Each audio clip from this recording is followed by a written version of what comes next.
Programang ito ay rated SPG. Striktong patnubay at gabay ng magulang ang kailangan. Maaaring may masiselang tema, lengguwahe, karahasan, sexual, horror o droga na hindi angkop sa mga...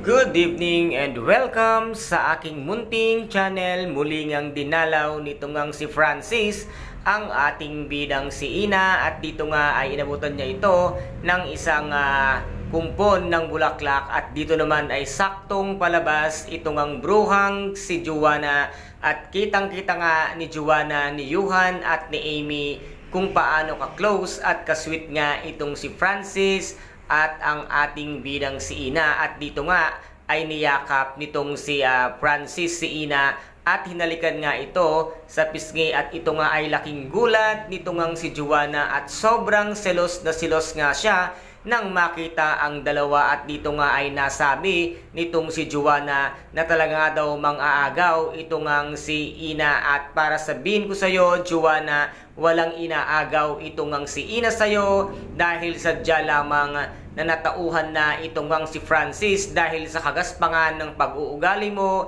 kaya't ngayon ay nabaling na ang kanyang atensyon dito nga kay Ina, dahil marami na siyang alam at natuklasang mga kalokohang pinaggagawa mo. At dito naman ay biglang nag-walk out nga itong si Johan, dahil kahit anong tanggi nito ngang si Johan, dahil alam niya sa kanyang sarili at sa kanyang puso na minamahal niya ang ating bidang si Ina. Kaya guys, ito po ang ating pakaabangan sa mga susunod na episode dito nga sa Shining Inheritance. Kung nagustuhan po ninyo ang aking videos for today, paki-subscribe na lamang po ng aking channel, paki-like and share para maging update kayo sa lahat ng gagawin kong videos. Maraming salamat po. Ingat, God bless, and bye-bye!